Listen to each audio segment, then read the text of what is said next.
sors d'une première église orthodoxe où j'ai assisté à une messe et c'était juste magnifique quoi. Il y a eu des chants qui étaient juste incroyables.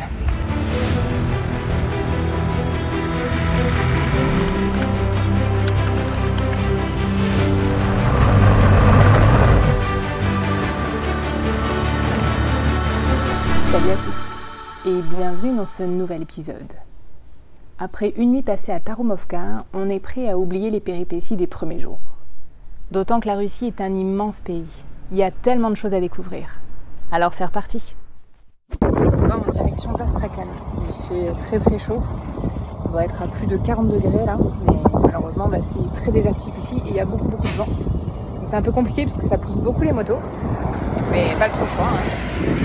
Ça c'est l'hôtel où on a dormi hier, l'hôtel Mirage.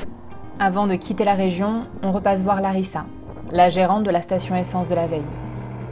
Quand on arrive, elle nous attend les bras chargés de cadeaux, avec des boissons très froides, des gâteaux, des bonbons, des fruits et j'en passe. On a beau lui dire que c'est trop, elle fourre les affaires dans le moindre espace disponible. C'est donc chargé comme des mules qu'on reprend la route.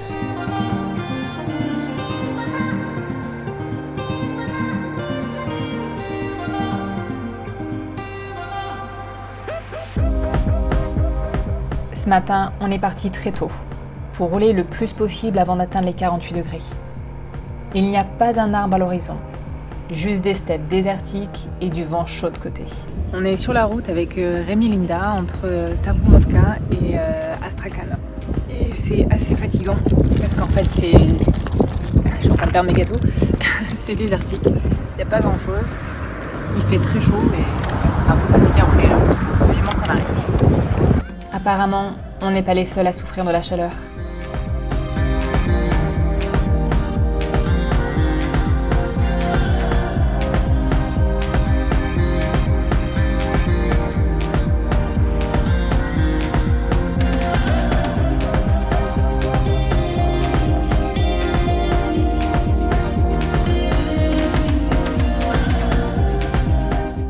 Après 335 km, nous voilà arrivés à Astrakhan.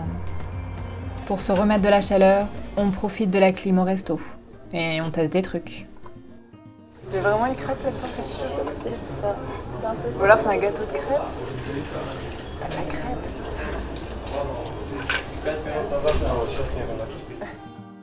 Le lendemain, on retrouve Stanislas, un des motards russes rencontrés hier sur la route.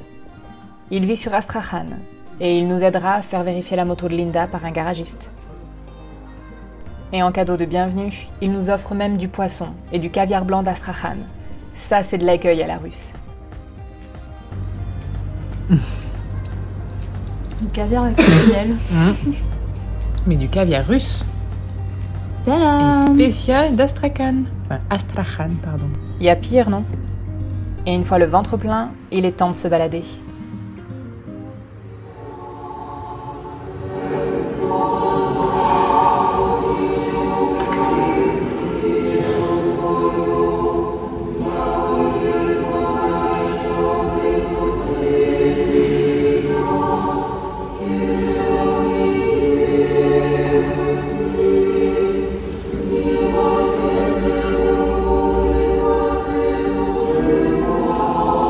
Après quelques jours un petit peu épiques, on va dire, en Russie, il est temps d'en profiter un petit peu et d'aller visiter la ville d'Astrakhan, qui s'écrit Astrakhan en fait. Alors c'est une assez grosse ville qui se trouve juste aux portes du Kazakhstan. Et là, je suis pas très loin d'une église. D'ailleurs, je sors d'une première église orthodoxe où j'ai assisté à une messe et c'était juste magnifique quoi. Il y a eu des chants qui étaient juste incroyables. La nouvelle église. Alors je sais pas quel est le nom de celle-là, mais ça a l'air d'être assez joli. Il y a le Kremlin qui est pas très loin non plus, donc je vais aller voir ça de plus près.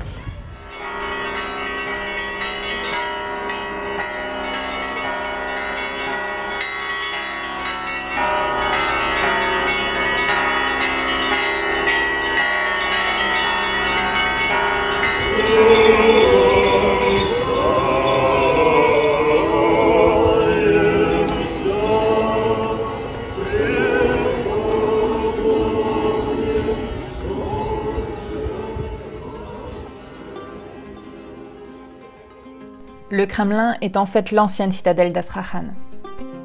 On y retrouve un ensemble de bâtiments religieux. L'intérieur est richement décoré et doré. C'est magnifique.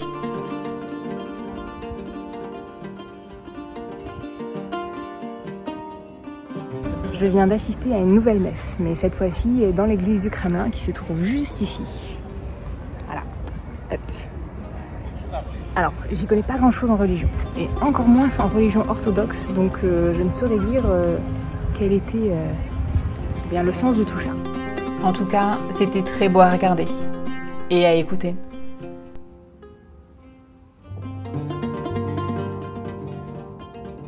Allez, il est temps de retrouver Rémi et Linda pour clôturer cette jolie journée à Astrakhan.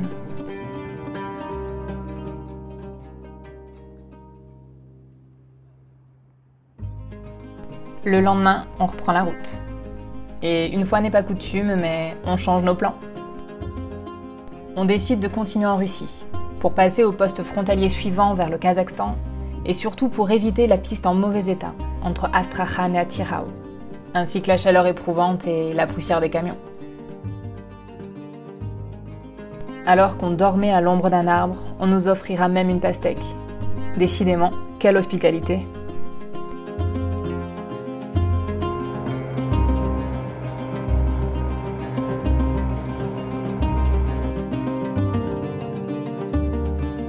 Nous voilà arrivés à Volgograd.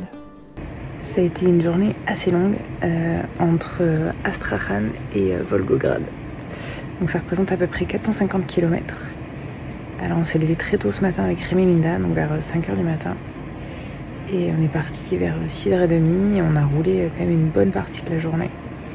En fait, il y avait beaucoup de ralentissements et beaucoup de travaux, donc ça a été assez long et fatigant. Et là, on est du coup à Volgograd, dans un backpoint. On est hébergé chez Oleg, qui est biker, et en fait, il héberge plein de bikers. Donc là, je suis dans un dortoir et c'est rempli de motards, donc il y a une ribambelle de motos en bas de la rue. Le lendemain, Aliek, Vitali et Eugene nous accompagnent pour tourner un reportage pour la télé locale au sujet de nos voyages.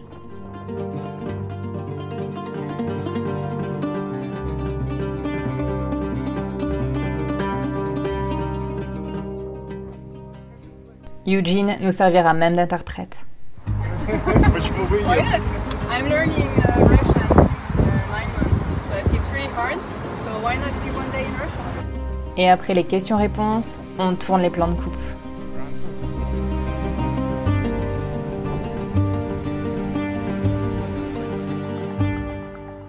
Le lendemain, je pars visiter la ville avec Vitali et Eugene. Volgograd, qui fut appelé Stalingrad, a un passé militaire très chargé. Ce fut le théâtre de la plus longue bataille menée en Europe pendant la Seconde Guerre mondiale. Près de 90% de la ville fut rasée, et plus d'1 million de soldats russes et 700 000 Allemands furent tués, blessés ou disparus.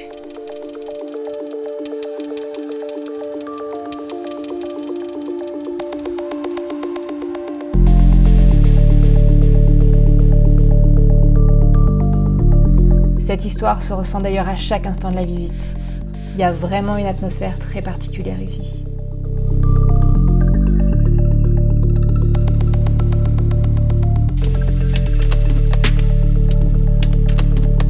Quand on voit ce mur rempli de noms des gens morts pendant la guerre de Stalingrad, on prend un peu plus conscience de l'histoire tragique qui a eu lieu ici, il y a un peu plus de 80 ans.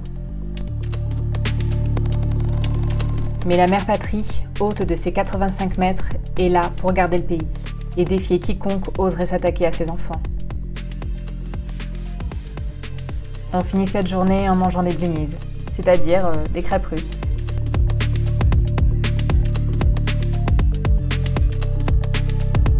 On reprend la route, en laissant le bike point d'Aliek, ce lieu incontournable de rencontres motardes sur Volgograd. Par contre, on ne repart pas à 3 cette fois-ci. Eugene se joint à nous aujourd'hui.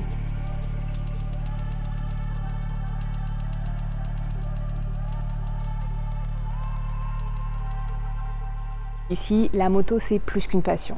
C'est un art de vivre, voire limite une religion. D'ailleurs, je sens que les bikers russes vont faire prendre un tournant à mon voyage. Mais en attendant, je vous dis à très bientôt pour de prochaines vidéos. Salut!